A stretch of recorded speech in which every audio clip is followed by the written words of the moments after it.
बिस्मिल्लाहिर्रहमानिर्रहीम। अब हम डिस्कस करेंगे मैथमेटिकल मेथड ऑफ फिज़िक्स यानी एमएमपी। यानी हमने फ़िज़िक्स को मैथ का जो मैथमेटिकल मेथड टॉपिक है या सब्जेक्ट है उसके अकॉर्डिंग फ़िज़िक्स के कुछ प्रॉब्लम जो हैं हमने उनको सॉल्व करना होता है। यानी मैथ के कुछ रूल्स जो हैं हम फ़िज़िक्स के अंदर अप्लाई करके फ़िज़िक्स के जो न्यूमेरिकल हैं उनको सॉल्व करते हैं। तो यहाँ पर हम कुछ टेक्निक सीखेंगे, कुछ मेथड समझेंगे और उन मेथड के अकॉर्डिंग या उन मेथड के रिलेटेड हम कुछ एग्जांपल्स जो हैं उनको सॉल्व आउट करेंगे। सबसे पहला मेथड जो हमने यहाँ पर समझना है वो है सेपरेशन ऑफ वेरिएबल। यानी वेरिएबल को सेपरेट करने का जो मेथड है उसको हमने लेके चलना है पहले नंबर पे। तो उसके लिए हमारे पास ये एक इक्वेशन है। ए एक कोई भी कांस्टेंट हो सकता है और ए जो है वो एक्स का फंक्शन है और साथ में डी एक्स यानी उसमें जो वेरिएशन आ रही है वो अकॉर्डिंग टू एक्स आ रही है। डी एक्स का मतलब वेरिएशन होती है इन गिवन फंक्शन। इसी तरह से बी वाई यानी b is the function of y and ये जो फंक्शन है अकॉर्डिंग टू वाई ये चेंज हो सकता है। इसमें जो चेंजिंग आएगी अकॉर्डिंग टू वाई आएगी।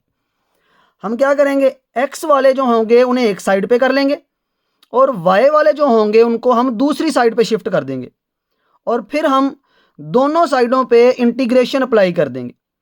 अब इंटीग्रेशन क्या है, तो इंटीग्रेशन जो है ये बेसिकली समेशन को ही कहा जाता है। अच्छा, अब यहाँ पर बच्चों का क्वेश्चन होता है कि ये एक सिग्मा जो है इसका मतलब भी समेशन है। इन दोनों में बेसिक फ़र्क क्या है, इंटीग्रेशन के सिंबल में और समेशन के सिंबल में। यानी समेशन हम कब अप्लाई करते हैं और इंटीग्रेशन कब अप्लाई करते हैं। तो याद रखिए जो सिग्मा होता है इसे हम अप्लाई करते हैं फॉर डिस्क्रीट वैल्यू।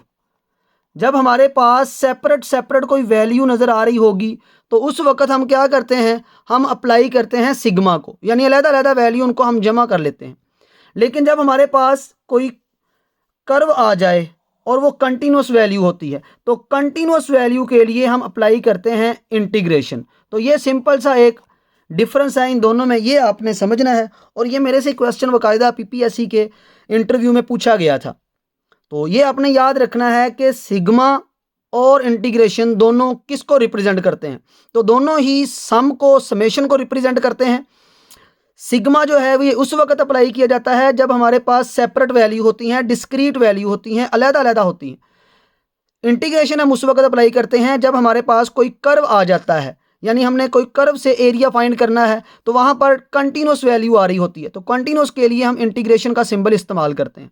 तो यहाँ पर हमारे पास चूंकि फंक्शन होता है और फंक्शन कंटिन्यूसली वेरी कर रहा होता है, सेपरेटली वेरी नहीं कर रहा, डिस्क्रीट फंक्शन नहीं हम डिस्कस कर रहे हैं, कंटिन्यूस फंक्शन को डिस्कस कर रहे होते हैं। इस वजह से हम यहाँ पर क्या अप्लाई करेंगे, इंटीग्रेशन का सिंबल अप्लाई करेंगे। तो इसकी हम एग्जाम्पल सॉल्व करते हैं तब हमें ये मेथड जो है ज़्यादा अच्छे से क्लियरली समझ आ जाता है। तो पहली एग्जाम्पल जो हम यहाँ पर कोट करते हैं जी,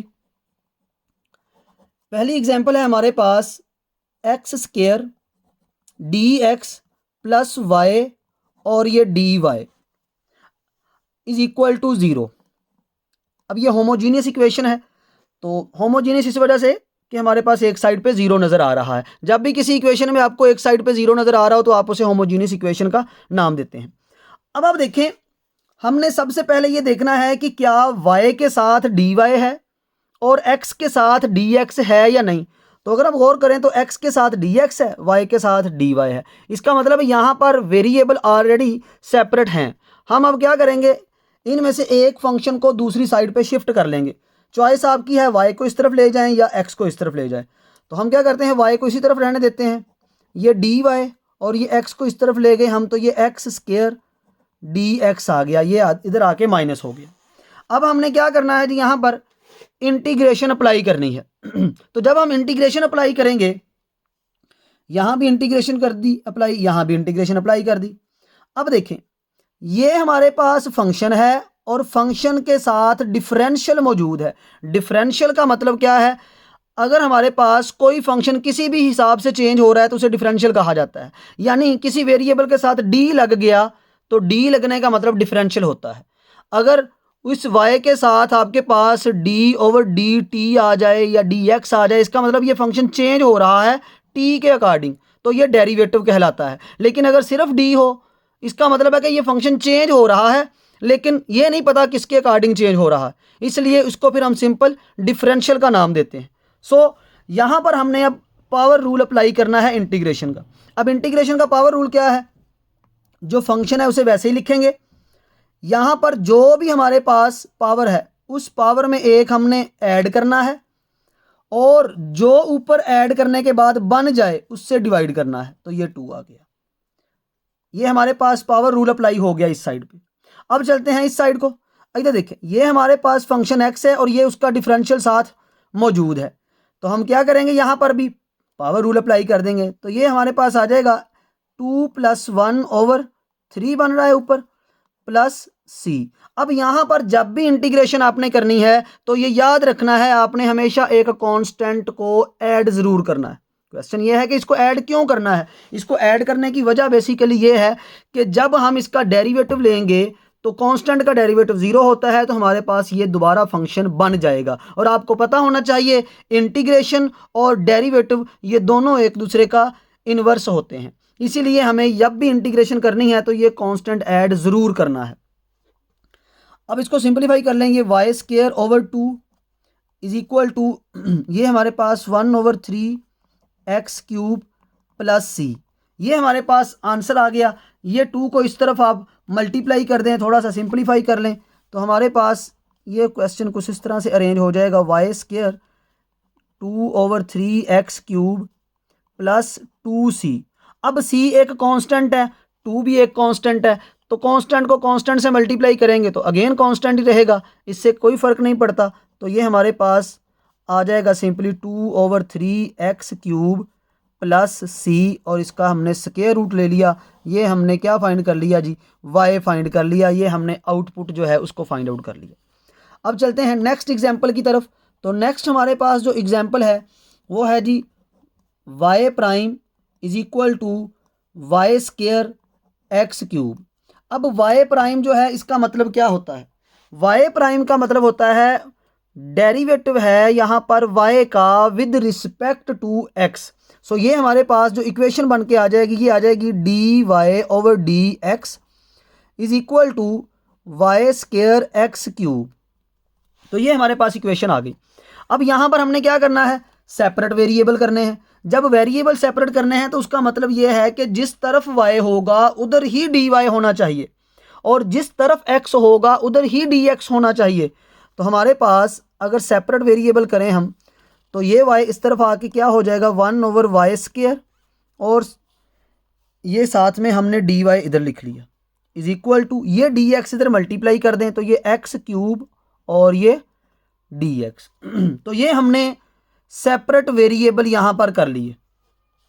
अब देखें, हम ये y की वैल्यू 1 में है, ऊपर चली जाए तो ये क्वेश्चन बन जाएगा y⁻² dy = x³ और dx। अब हमने दोनों साइडों पे क्या करना है जी, इंटीग्रेशन अप्लाई कर देनी है। इंटीग्रेशन, इस साइड की इंटीग्रेशन होगी अकॉर्डिंग टू y और इस साइड की इंटीग्रेशन होगी अकॉर्डिंग टू x। तो ये हमारे पास जो क्वेश्चन बन के आ जाएगा इसकी इंटीग्रेशन के बाद, तो यहाँ पर पावर रूल लगेगा, पावर लिखी, पावर में एक ऐड कर दिया, डिवाइडेड बाय, दोनों को ऐड कर लो, कितना बन गया -2 + 1, तो ये आ गया -1 = यहाँ भी पावर रूल लग गया 3 + 1 / 4 प्लस सी। तो ये हमारे पास यहाँ पर ये क्वेश्चन आ जाएगा y की पावर -1 डिवाइडेड बाय -1 = x की power 4 divided by 4 plus c. अब आप देखें, हमारे पास ये y की पावर -1 है, इसको अगर हम ऐसे नीचे ले आएँ तो ये 1/y आ जाएगा और ये माइनस को हम ऊपर लगा देते हैं, ये x की 4/4 प्लस सी। अब यहाँ पर एलसीएम लेके इन्वर्ट कर दें, ठीक है, जो मर्जी करते हैं, लेकिन यहाँ पर बेसिक क्वेश्चन जो है आपका वो सॉल्व हो चुका है। हम इसको थोड़ा सा सिंपलीफाई अगर करना चाहें तो कुछ इस अंदाज से कर सकते हैं, 1/y, एलसीएम आप ले लें 4, ये x की 4 प्लस 4c अगेन वही बात जो ऊपर हमने डिस्कस की, कांस्टेंट है, कांस्टेंट के साथ कोई भी नंबर आए तो वो कांस्टेंट c ही रहता है। सो ये हमारे पास, इसको इन्वर्स ले लें तो ये आ जाएगा 4/x की 4 प्लस c कर लें, या यहाँ पर प्लस c कर दें, इससे कोई फ़र्क नहीं पड़ता। तो ये हमारे पास आ जाएगा 1/y की बजाय सिंपल y आ जाएगा। तो ये माइनस इस तरफ ऐसे ही रहेगी, इस माइनस को इधर ऑपरेट कर दें तो y is equal to -4/x की 4 प्लस c कह लें या माइनस c कह लें, इससे कोई किसी किस्म का क्वेश्चन पे फ़र्क नहीं पड़ता, वैल्यू चेंज नहीं होती। तो ये हमारे पास सेपरेशन मेथड जो है उसकी मदद से हमने 2 एग्जाम्पल सॉल्व की। एक दो एग्जाम्पल और सॉल्व करते हैं। अब हम चलते हैं नेक्स्ट एग्जाम्पल की तरफ, और नेक्स्ट एग्जाम्पल जो हमारे पास यहाँ दी गई है वो है जी dy/dx। ये एग्जाम्पल नंबर है जी 3। dy/dx is equal to x² + 2 divided by y। अब इसको भी हमने सॉल्व करना है किस मेथड से? सेपरेशन वेरिएबल के मेथड से। तो अब हम क्या करते हैं, वेरिएबल को सेपरेट करते हैं। तो वेरिएबल को सेपरेट करने के लिए ये y ऊपर चला गया तो y, और ये आ गया dy। अब ये x² + 2 ये इधर आके क्या हो गया जी, dx। अब यहाँ पर आपने थोड़ा सा इसको इलेबोरेट करने के लिए y dy, और ये हमारे पास आ जाएगा x² dx + 2 dx। यहाँ पर आप इंटीग्रेशन अप्लाई कर दें तो हमारे पास y की इंटीग्रेशन पावर रूल लग जाएगा। ये डेरिवेटिव है, ये उसका फंक्शन है, तो पावर रूल क्या है, पावर में एक इजाफा करना है 1 + 1 डिवाइडेड बाय जो ऊपर बन जाए उससे कर देना है। यहाँ पर भी x की पावर 2 + 1 आ जाएगा और ये नीचे 3 आ जाएगा। यहाँ पर 2d से इंटीग्रेशन कट गई तो ये x आ जाएगा, प्लस कांस्टेंट आ गया जी, c ऐड करना है और ये लाजमी आपने ऐड करना है। अब ये 2 को इधर मल्टीप्लाई कर दें तो ये y², ये क्या आ जाएगा 2/3 x की पावर 3 + 4x + c। हमने 2c नहीं लिखना, बल्कि क्योंकि 2 को c से मल्टीप्लाई करेंगे तो वो हमेशा कांस्टेंट ही रहेगा, तो उसे हम सिंपल c ही लिख सकते हैं। अब हमें सिंपल y चाहिए, तो y जो है हमारे पास क्या आ जाएगा 2/3 x की क्यूब + 4x + c सारे की पावर 1/2। तो ये हमारे पास आंसर आ गए। अब चलते हैं एग्जाम्पल 4 की तरफ। अब एग्जाम्पल 4 जो है उसको हम लिखते हैं तो उसकी वैल्यू हमारे पास है e⁻x dx - y dy is equal to 0। लेकिन इस एग्जाम्पल में इनिशियल कंडीशन जो है वो भी मेंशन है। तो जब इनिशियल कंडीशन मेंशन हो तो उसका मतलब ये होता है कि हमने ये जो कांस्टेंट c है इसकी वैल्यू बाय इनिशियल कंडीशन से निकालनी है और यहाँ पर पुट करनी है।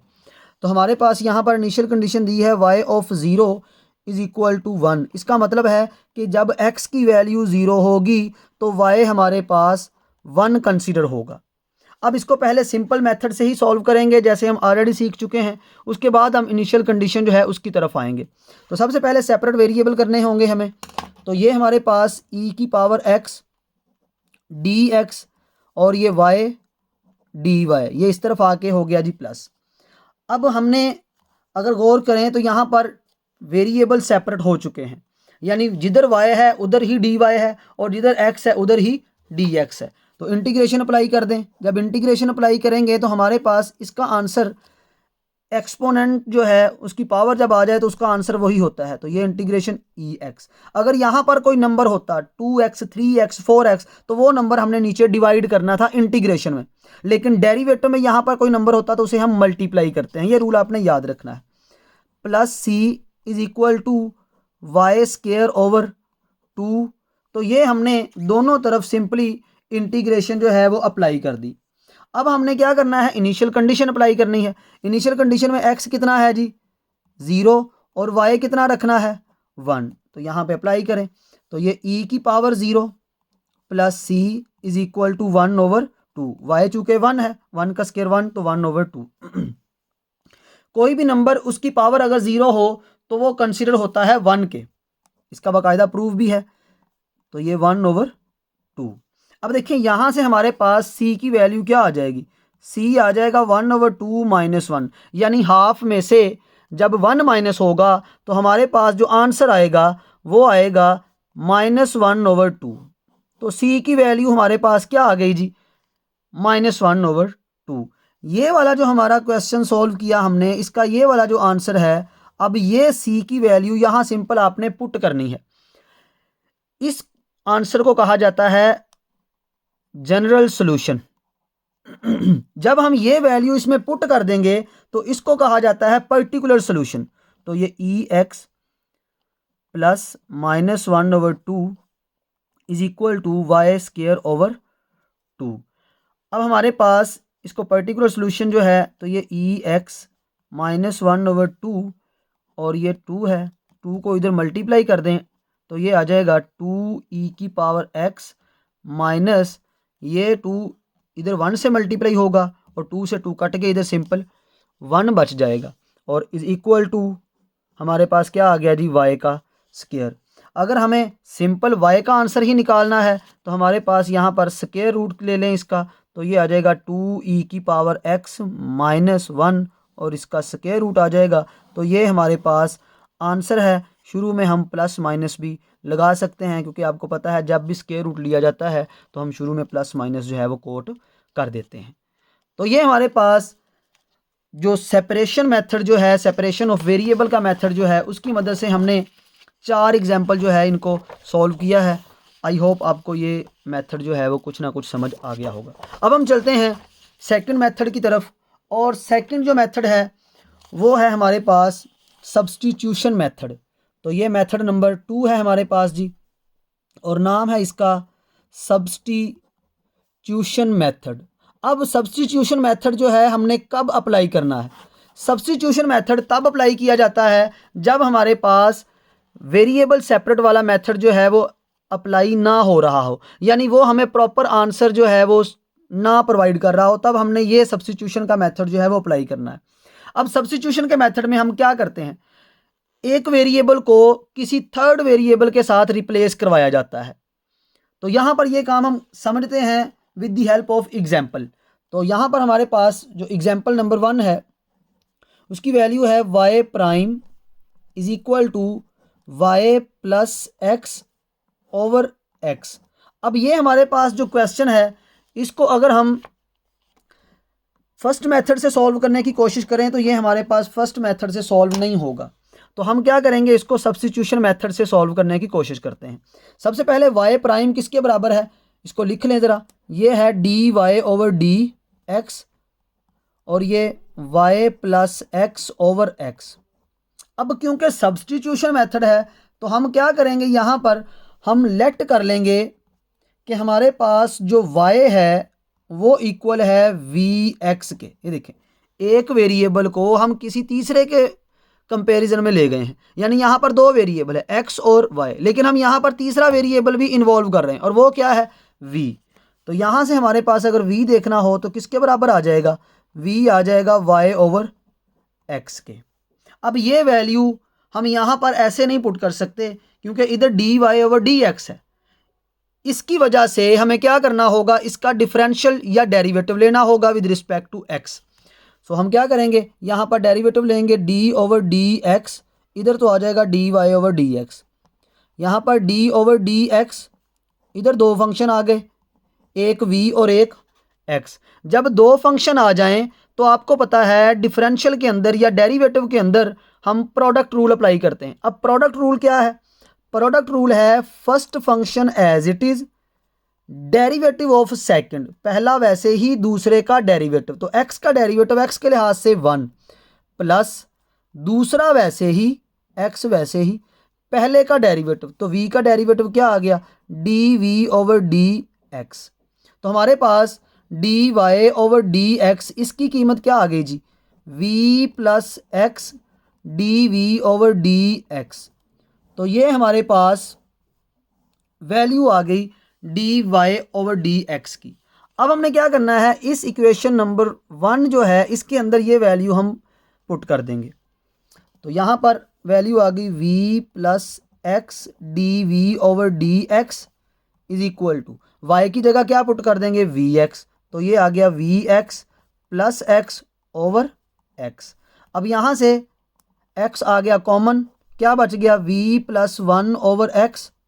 तो ये x से x कैंसिल हो गया, तो हमारे पास v plus x dv/dx is equal to v plus 1 बच गया।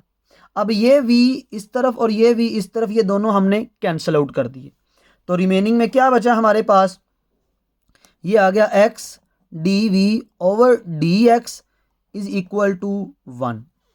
अब यहां पर हम क्या करेंगे, यहां पर अब हम सेपरेट वेरिएबल करेंगे। देखिए वहां पर वेरिएबल सेपरेट नहीं हो रहे थे, उसकी वजह, अगर वहां पर वेरिएबल सेपरेट करते हैं तो हम कर ही नहीं सकते, वो एक मिक्सअप फंक्शन है जिसके लिए हम ये मेथड सब्स्टिट्यूशन वाला यहाँ पर ही अप्लाई कर सकते हैं। यहाँ पर सेपरेट वेरिएबल वाला यहाँ अप्लाई नहीं होगा, बल्कि सेपरेट वेरिएबल अब यहाँ अप्लाई करेंगे। तो हमारे पास ये देखें, एक्स dx को इधर मल्टीप्लाई किया तो ये आ गया dx और इधर आ गया dv और साथ में ये x। अब x को भी इधर डिवाइड कर दें तो dv और ये 1/x और dx। तो ये हमने सेपरेट वेरिएबल कर ली, यहाँ पर हम लिखेंगे बाकायदा सेपरेट वेरिएबल। अब इंटीग्रेशन अप्लाई कर दे दोनों तरफ। जब इंटीग्रेशन अप्लाई करेंगे तो ये d और इंटीग्रेशन जो है वो कट के क्या आ गया, सिंपल v आ गया। इस साइड पे हमारे पास जो इंटीग्रेशन जब अप्लाई करेंगे x की, ये आपने याद रखना है, जब भी कोई फंक्शन डिनोमिनेटर में हो और ऊपर उसका डिफरेंशियल मौजूद हो, फंक्शन नीचे हो ऊपर उसका डिफरेंशियल हो, तो नीचे वाले के साथ लॉग लग जाता है। तो इसका आंसर क्या आ जाएगा, nature log x plus c। हम c की बजाय चूंकि एक लॉग इस्तेमाल हो गया है, हम यहाँ पर इसको हम नेचर लॉग c लिख लेते हैं, यानी कांस्टेंट का लॉग भी कोई कांस्टेंट नंबर ही वैल्यू हमें दे रहा होता है। अब यहाँ पर हम लॉग की प्रॉपर्टी अप्लाई कर देते हैं। तो लॉग की प्रॉपर्टी है कि जब दो फंक्शन लॉग वाले ऐड हो रहे हो तो उनको सिंगल लॉग में कन्वर्ट करने के लिए दोनों को मल्टीप्लाई कर दिया जाता है, तो ये cx आ जाएगा। अब हमारे पास जो v है वो किसके बराबर है, तो हम जो ऊपर सब्स्टिट्यूशन कर चुके हैं v is equal to y/x, तो ये वैल्यू हम यहाँ पर अप्लाई कर देते हैं दोबारा। तो इसको वापस पुट किया, y/x is equal to nature log cx। अब ये x इधर मल्टीप्लाई किया, so y is equal to x nature log cx। तो ये हमारे पास रिक्वायर्ड आंसर आ गया बाय सब्स्टिट्यूशन मेथड से एग्जाम्पल नंबर 1 का। अब हम चलते हैं एग्जाम्पल नंबर 2 की तरफ। तो एग्जाम्पल नंबर 2 जो है हमारे पास, उसकी वैल्यू हमें गिवन है dy/dx is equal to x square plus y square divided by xy। अब यहाँ पर भी इनिशियल कंडीशन दी गई है y1 इज इक्वल टू -2। इसका मतलब है कि x इज इक्वल टू 1 होगा तो हमें y की वैल्यू जो है वो -2 मिलेगी। तो ये हमें यहाँ पर वैल्यू जो है वो गिवन है। अब सबसे पहले हम इसी मेथड को फॉलो करते हुए इसको सॉल्व आउट करेंगे in the form of c। उसके बाद हम c की वैल्यू इनिशियल कंडीशन की मदद से कैलकुलेट करके वापस पुट करेंगे। तो सबसे पहले यहाँ पर हम लेट कर लेते हैं y is equal to x v. तो यहाँ से v किसके बराबर आ गया, v आ गया y/x। ये v हमारे पास y/x आ गया। अब यहाँ पर हमने बिल्कुल सेम इसी तरह से इसका डिफरेंशियल लेना है, तो ये आ जाएगा dy/dx। तो इसका डायरेक्ट आंसर आप लिखते हैं, आपको मेथड आ चुका है, ये आ जाएगा v प्लस एक्स dv/dx। ये वैल्यू हम यहाँ पुट कर देते हैं, तो ये हमारे पास v plus x dv/dx is equal to x square plus y किसके बराबर है, एक्स वी के। तो ये वैल्यू यहाँ पुट करें तो ये आ जाएगा x square v square over x. वैसे ही अगेन ये आ जाएगा आपके पास एक्स वी। तो इसको जब सिंप्लीफाई करते हैं एक्स स्क्वायर कॉमन आ गया और ये आ गया 1 plus v square over x square v. ये एक्स स्क्वायर से निगलेक्ट हो गया, कैंसिल हो गया। तो हमारे पास v plus x dv/dx is equal to 1 plus v का स्क्वायर ओवर v। अब ये हमारे पास लेफ्ट और राइट साइड पे वैल्यू बच के आ गई। अब हमने क्या करना है, ये जो डिनोमिनेटर है इसको स्प्लिट अप कर दे, यानी डिनोमिनेटर को अलग-अलग कर दे। तो ये आपके पास आ जाएगा 1/v plus v square over v. तो ये वी इस स्केयर से कट गया, हमारे पास v plus x d v over d x is equal to 1 over v plus v, ये बच गया हमारे पास। अब ये वी इस वी से कैंसिल हो गया, तो हमारे पास x d v over d x is equal to किसके बराबर आ गया, 1 ओवर वी के। अब हमने यहाँ पर क्या करना है जी, सेपरेट वेरिएबल करने हैं। जब वेरिएबल सेपरेट करेंगे तो एक्स वी की जगह आ जाएगा और वी एक्स की जगह पे, तो वी डी वी और इधर आ जाएगा 1 ओवर एक्स और ये डी एक्स। तो ये हमने वेरिएबल जो है इनको क्या कर दिया, सेपरेट कर दिया। सेपरेट वेरिएबल का मतलब जिस तरफ एक फंक्शन है डिफरेंशियल भी उसका उसी साइड पे होना चाहिए। अब दोनों साइडों पे इंटीग्रेशन अप्लाई कर दें तो यहाँ पर पावर लग जाएगा, तो ये वी स्क्वायर ओवर 2 आ जाएगा और यहाँ पर नीचे फंक्शन ऊपर उसका डिफरेंशियल मौजूद है, तो हम क्या करेंगे यहाँ पर नेचर लॉग एक्स प्लस सी, क्योंकि हमें वैल्यू फाइंड करनी है बाय इनिशियल कंडीशन, इसलिए हम यहाँ पर सिंपल अभी सी ही पुट कर रहे हैं। ये 2 इस तरफ चला गया, तो ये v square is equal to 2 nature log x square plus c. Constant है, 2 को आप मल्टीप्लाई करना चाहें तो कर सकते हैं, नहीं करना चाहे तब भी इससे कोई फ़र्क नहीं पड़ेगा। तो हमारे पास ये जो 2 है इसको हम अब पावर बना देते हैं, तो ये आ जाएगा नेचर लॉग एक्स का स्क्वायर प्लस सी। अब आप देखें v किसके बराबर है, v हमारे पास बराबर है y ओवर x के, तो ये वैल्यू y ओवर x वाली हम यहाँ पुट कर देते हैं, तो ये आ जाएगा y square over x square और ये nature log x square plus c. अब हमें कहा गया है कि जो हमारे पास इनिशियल वैल्यू है उसमें x को आपने 1 पुट करना है तो y को आपने -2 पुट करना है। तो जब हम x को 1 और y को -2 पुट करते हैं तो देखिए हमारे पास आंसर क्या बन के आएगा। तो हमारे पास इनिशियल कंडीशन इस्तेमाल करते हुए इसमें वैल्यू पुट करें, -2 का स्क्वायर आ गया 4 और नीचे आ गया 1 और ये नेचर लॉग 1 इसका स्क्वायर है और प्लस सी है। नेचर लॉग 1 हमेशा 0 होता है, सो ये 0 प्लस सी, तो ये 4, यानी हमारे पास सी की जो वैल्यू आ गई वो हमारे पास सी की वैल्यू आ गई जी 4। अब ये सी की वैल्यू आप क्या करें जी, आप ये जो जनरल इक्वेशन आपने बनाई है उसमें पुट करके इसको थोड़ा सा आपने सिंपलीफाई कर लेना है। तो हमारे पास ये एक इक्वेशन जो कि हम इनिशियल कंडीशन अप्लाई कर रहे हैं यहाँ पे पुट कर देते हैं, तो ये आ गया y square over x square is equal to nature log x square plus 4। अब हमारे पास ये एक्स स्क्वायर है, अब इस एक्स स्क्वायर को हम इधर मल्टीप्लाई कर लेते हैं, तो यहाँ पर वाई स्क्वायर ये ऐसे लिख लें nature log x square plus 4 और ये एक्स स्क्वायर।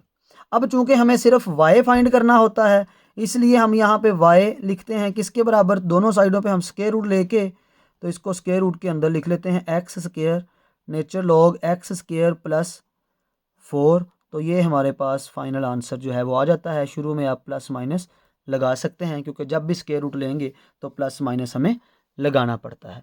तो ये हमने सब्स्टिट्यूशन मेथड जो है उसके मदद से हमने 2 एग्जाम्पल जो है उनको सॉल्व किया है। अब चलते हैं नेक्स्ट एग्जाम्पल की तरफ। नेक्स्ट एग्जाम्पल बहुत इंपॉर्टेंट है। तो नेक्स्ट एग्जाम्पल है हमारे पास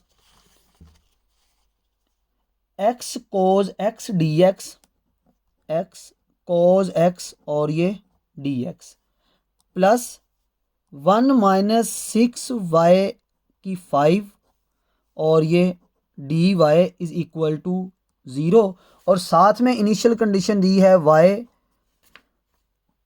of pi is equal to 0। इसका मतलब जब हम x को पाई के बराबर रखेंगे तो y को हमने 0 के बराबर पुट करना है। अब हमारे पास ये क्वेश्चन है, इस क्वेश्चन को हमने सॉल्व करना है बाय सब्स्टिट्यूशन मेथड कर लें या सेपरेट वेरिएबल के मेथड से कर लें। ये एक होमवर्क के तौर पर भी दिया जाता है और ये एक क्वेश्चन भी है आपके पास। इसको सॉल्व करते हैं जी। अब देखिए सबसे पहले इसको सेपरेट वेरिएबल में लेके चलते हैं। तो यहाँ पर हम ये सेपरेट वेरिएबल कर लेते हैं। तो ये हमारे पास x cos x d x is equal to, ये वैल्यू इस तरफ ले जाएं तो ये 1 माइनस 6y5 और ये डी वाई, बाहर इधर हमने माइनस लगाना है क्योंकि एक वैल्यू को हम बराबर के दूसरी तरफ लेके गए हैं, तो दोनों में से किसी एक साइड को आपको माइनस पुट करना होगा। चलें यहाँ पर ही माइनस हम पुट कर देते हैं। अब हमने क्या करना है, सेपरेट वेरिएबल हो गए, अब यहाँ पर इंटीग्रेशन अप्लाई कर दें। अब हम इंटीग्रेशन इसकी पहले कर लेते हैं, इसका रूल बाद में हम समझते हैं। पहले यहाँ पर इंटीग्रेशन करें तो ये माइनस बाहर, ये आ जाएगा डी वाई 6 वैसे ही बाहर, ये माइनस और ये माइनस हो जाएगी प्लस, तो ये आ जाएगा y की 5 डी वाई, तो इसकी इंटीग्रेशन ये सिंपल y आ गई, ये प्लस 6 y की 6/6 आ गई क्योंकि पावर रूल लग गया, पावर में एक प्लस करना है और वही नीचे डिवाइड करना है। सो ये आपस में कैंसिल हो गया, तो ये आ गया माइनस y प्लस y की 6। ये मैंने राइट साइड जो है उसके इंटीग्रेशन लेके अलहदा से रख लिया। अब इसके पर्सपेक्टिव मुझे राइट साइड जो है उसकी इंटीग्रेशन लेनी है, तो राइट साइड की इंटीग्रेशन लेने के लिए देखें यहाँ पर हमारे पास दो फंक्शन है, एक फंक्शन ये है x और दूसरा फंक्शन है ये कोज x। अब यहाँ पर जब दो फंक्शन मल्टीप्लाई हो रहे हों तो हम इंटीग्रेशन में कोई प्रोडक्ट रूल नहीं होता, इंटीग्रेशन में एक रूल है उसे हम नाम देते हैं बाई पार्ट्स। तो हम यहाँ पर इंटीग्रेशन करेंगे with the help of by parts method. तो इंटीग्रेशन बाई पार्ट्स जो है इसका रूल समझना है आपने, पहला फंक्शन वैसे ही, ये x वाला पहला फंक्शन वैसे ही लिख दिया, मल्टीप्लाई करना है दूसरे की इंटीग्रेशन लेके, यानी सेकंड की इंटीग्रेशन लेनी है। तो सेकंड की इंटीग्रेशन क्या आएगी हमारे पास, सेकंड की इंटीग्रेशन कोज की इंटीग्रेशन होती है हमारे पास साइन, तो ये कोज की इंटीग्रेशन हमारे पास आ गई सिंपल साइन x। अब माइनस लगाएंगे, इंटीग्रेशन की अलामत लगाएंगे, यहां पर जो भी होगा यानी दूसरे की जो इंटीग्रेशन का आंसर यहां लिखा है वही यहां लिख देना है, तो ये आ जाएगा साइन x। अब जो ये पहला है इसका डेरिवेटिव ले लें, तो x का डेरिवेटिव 1 और साथ में क्या लगा देना है dx, तो ये हमारे पास बाई पार्ट का रूल आ गया। मेन मसला बच्चों को ये आता है कि हमने पहला फंक्शन कौन सा रखना है, तो फर्स्ट फंक्शन, एक सिंपल सी बात याद रख लें, फर्स्ट फंक्शन हमेशा उस वेरिएबल को रखा जाता है जिसका हम डिफरेंशियल लें या डेरिवेटिव लें और वो एलिमिनेट होना शुरू हो जाए, यानी वो कम होना शुरू हो जाए, ऐसा नहीं हो कि वो बढ़ता जाए या उतना ही रहे। हमने हमेशा उस फंक्शन को या उस वेरिएबल को फर्स्ट फंक्शन रखना है जिसका डेरिवेटिव लें और वो डिक्रीज होना शुरू हो जाए। तो यहाँ पर x है, देखिए x का डेरिवेटिव यहाँ लिया तो वो 1 हो गया, यानी x से 1 में चला गया, ख़त्म हो गया। यानी अब x sine x minus sine की इंटीग्रेशन करनी है अब, तो हमारे पास साइन x dx, साइन की इंटीग्रेशन आ जाएगी हमारे पास। तो साइन की इंटीग्रेशन आपको पता है किसके बराबर है, साइन की इंटीग्रेशन होती है जी माइनस कोज एक्स और प्लस सी यहाँ लगा दें या सिंपल ए की प्लस सी यहाँ पर लगा दें, इससे कोई फर्क नहीं पड़ता। तो ये हमारे पास ये माइनस और ये माइनस क्या हो गया जी, x sine x plus cos x plus c is equal to minus y plus y की 6। अब यहाँ पर हमने इनिशियल कंडीशन अप्लाई करनी है। ये सॉल्यूशन कौन सा है, इसको कहा जाता है जनरल सॉल्यूशन। लेकिन जब इनिशियल कंडीशन दी जाए तो हमने जनरल सॉल्यूशन तक नहीं क्वेश्चन को छोड़ना, हमने पर्टिकुलर सॉल्यूशन भी फाइंड आउट करना होता है। सो हम क्या पुट करेंगे, x इज इक्वल टू पाई और y इज इक्वल टू 0। सो दोनों साइडों पे इधर जब 0 पुट करेंगे तो ये आ जाएगा 0 और इधर x की जगह आपने पुट करना है पाई और ये आ जाएगा साइन पाई प्लस कोज पाई और प्लस सी। तो ये हमारे पास साइन पाई जो है ये 0 है, तो ये इसका आंसर 0 आ जाएगा। कोज पाई जो है इसका आंसर होता है -1 प्लस सी, तो सी का आंसर क्या होगा, ये -1 इस तरफ जाके प्लस हो जाएगा, तो सी का आंसर आ गया हमारे पास +1। अब ये वैल्यू उठा के आप इस जनरल सॉल्यूशन वाली जो इक्वेशन है उसमें पुट कर दें, तो हमारे पास जो क्वेश्चन का आंसर आ जाएगा वो आ जाएगा हमारे पास x sine x plus cos x plus 1 is equal to minus y plus y की 6। अब यहाँ से माइनस को अगर हमने ख़त्म करना है तो यहाँ से माइनस कॉमन लेके इधर माइनस लगा दें। इस चीज़ से कोई फ़र्क नहीं पड़ता, आप यहाँ पर क्वेश्चन जो है वो अपना कंक्लूड कर सकते हैं। ये आपकी एग्जाम्पल या आपका क्वेश्चन जो है वो कंप्लीट हो गया है।